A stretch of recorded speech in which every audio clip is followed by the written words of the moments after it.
काकडाची सादर जळगाव जिल्ह्यातून आलेले या पंढरपुरात दिंडी सोहळ्याच्या या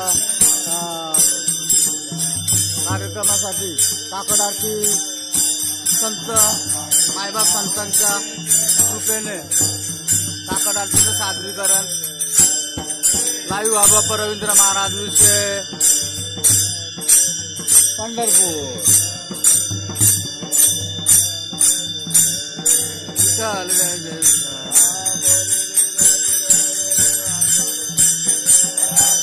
अपराध महाराज तुम्ही चारीला अधिकारण तुमचा अपराध महाराज तुम्ही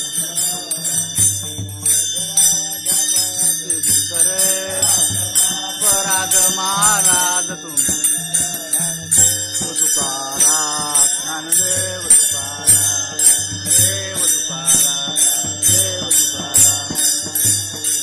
ज्ञानदेव तुकारा कुंडलिका काकड आरती पंढरपूर लाईव्ह आबाप रवींद्र महाराज